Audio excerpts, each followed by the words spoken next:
I'm working on another new Opus 39 children's album piece of Tchaikovsky, and I just wanted to share the way I tried to learn fairly quickly. This is one of my resolutions, is to try to see if I can learn these shorter pieces in one day. That is to say, get the groundwork at least on them, maybe not in tempo, but to get the fingerings mapped out, the phrasing, and look at the motions, the physical motions required for the phrasing, etc. And it seems like every one of Tchaikovsky's tableaux, it's amazing, teaches you something about a physical musical aspect of playing. Of course, they go together. There's no reason why you can't be musical right away when you're mapping out fingerings and everything. I mean, you map them out, and you also look at harmonic motion. You look at symmetries like sequences. You look at perhaps lines that might be chromatic that could escape you, that are in this case in the left hand, and you might want to follow those as you're playing and not take them for granted.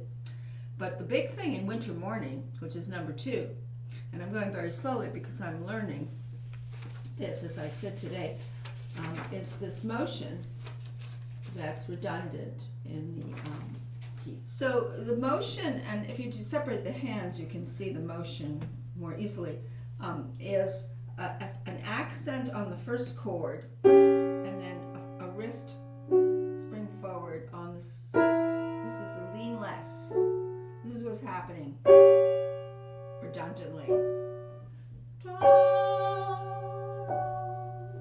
And the left hand is the same thing, but it's not the same notes. And we're in D major, we think, in the beginning. The piece does end in B minor, but for the beginning, we think we're in D major, was the relative major. In the left hand, you have that same issue of this going forward after you play this. And then this is kind of odd. Actually, that's like a half step above a major chord, a half step above the tonic. It's actually a Neapolitan chord. It's a Neapolitan chord, actually, where you lower the second step of the scale and create a major triad. And it's very eerie sounding, you can hear.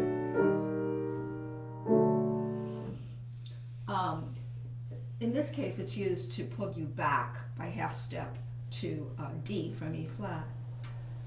And when you put these together, you get the motion together. It's actually a synchronized motion of this forward, lean, forward. You're leaning on that, but going forward.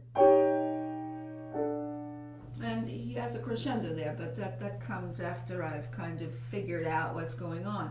And when you go slowly, let's assume that you are going to do the crescendo in the slow motion. You can do it. Start soft. Next one a little bit more, and then most. And here you remain at your peak.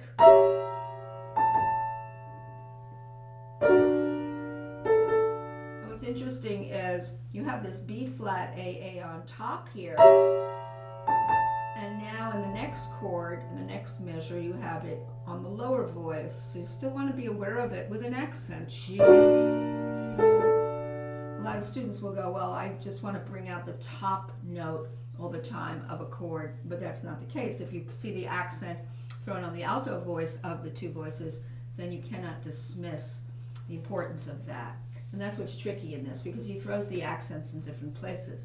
Actually, if we're to take him literally, he has the accent in the first measure on this ta-da, pa-da, and in the other hand he has G-A, ta-da, pa-da, G-A, pa-da,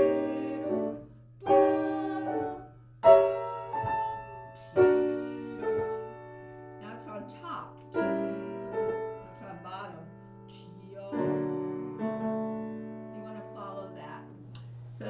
So now he does the same thing again, we think. Starts again. Wrist forward. Good fingering.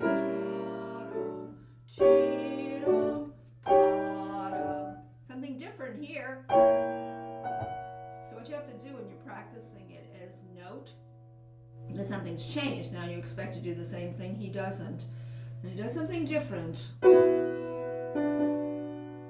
here he's gone into B minor, because up to now we've heard him approaching the D major tonic by half step up and coming back and half step below the tonic, the C sharp D. But now over here we hear he's going toward the relative minor. You can hear it by the diminished chord going to the dominant of B minor. So he comes in on a diminished chord under the dominant of the new key, which is B minor. And we see that a lot. We see diminished chords creeping in on any chord to embellish it or bring it out. So you have to be careful to know what exactly he's doing. So he's going the dominant. You're left with the dominant at the end of that measure, and then you're resolving it to. And again, there are two things to be aware of. It's but at the same time, it has this accent here. So you have to hear both. Okay? And now in the next one, he's back on the top with the accent, and it's going to do the same thing, but it's back to the top. And then the bottom is this. So when you do both together, you're doing actually pairs of the same idea. You have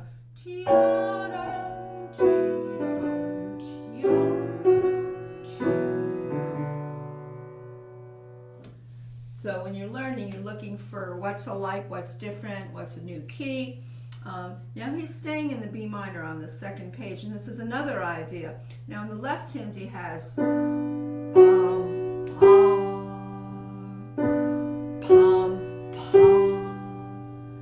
and in the right, and that's interesting. You can't ignore that. In the top he has accents on bom, bom, bom. Now the accent is on the top voice, and then he has the interest in the middle voice. The two things have to be heard. You can sing solfeggio for both. Actually, I use a lot of solfege, because solfege, as I do it, I'm singing the solfege. It teaches me the tune. The tune is important. Sol, sol, fi, me, re. At the same time, sol, sol, fi. And I noticed there that there is no slur there, so he's bringing it out more this way, where you have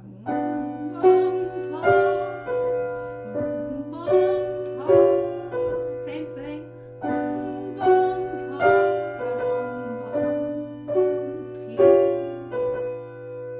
Again, when you're learning it, you're looking for things that are different and things that are alike, and what key you're in, and so forth. Now, something's new here. In this next part, he has an interesting left-hand line, which is this. You can listen to the change notes. This is interesting.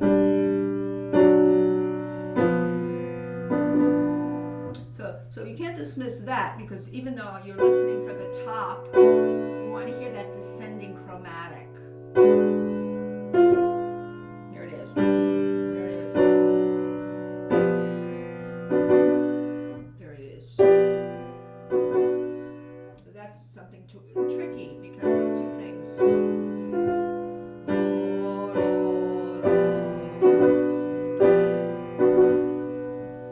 Now, in this next part, I would also listen to the bass.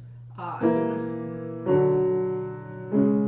That's kind of odd, and the reason that's odd is because what's happening here, there's a lot of tritones, by the way. These eerie tritones are very interesting. Here you have a modulation for a moment to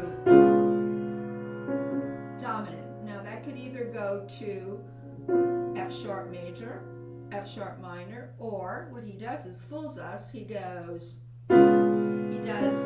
think it's F sharp something, but he puts a seventh on it, and then it's going to modulate further, secondary to B major. So that's something very interesting that occurs there. So from here, surprise is this. You got to make something of it. And then this is even more of a surprise, because secondary dominant to another.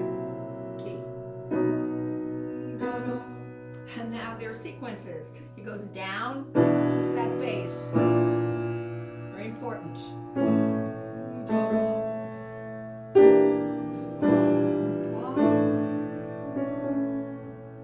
It's a very beautiful place because of modulation on top of itself. Small measures of it, but nonetheless the harmonic motion is moving more quickly there here.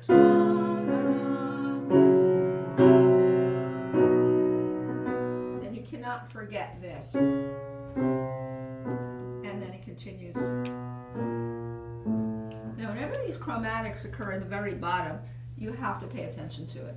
And that's where the really fine pianists surprise the listener because they don't dismiss it. They have two things going on in their mind, what they might be hearing as a melodic strand, but also as this wonderful descending chromatic against it.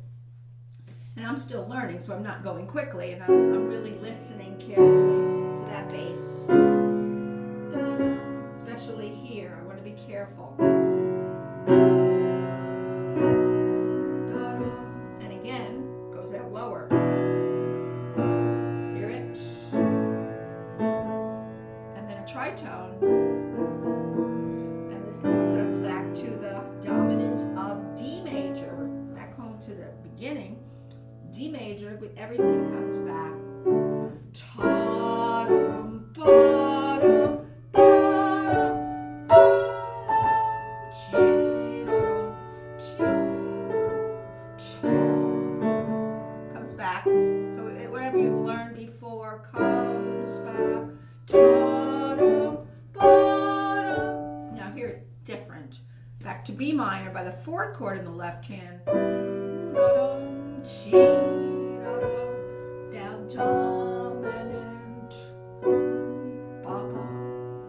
Now we have a little bit of chromatic in the inside. Hear it? Chromatic, fa, fi, sol. And then 4-chord, 1-chord. Then no pedal, or you can take the pedal off and pedal each one of these. And then you can see I'm a little on shaky footing here because I'm just learning. But I actually learned today the right hand alone and the left because you can't really push everything together because of all of these hidden things that are going on. It's best to separate your hands and follow the bass line and follow the treble and follow the inner voice and follow the accents. So there's a lot of meat in this. This is going to go quite fast, so I'm just doing my slow practice work, and that's what I recommend to my students.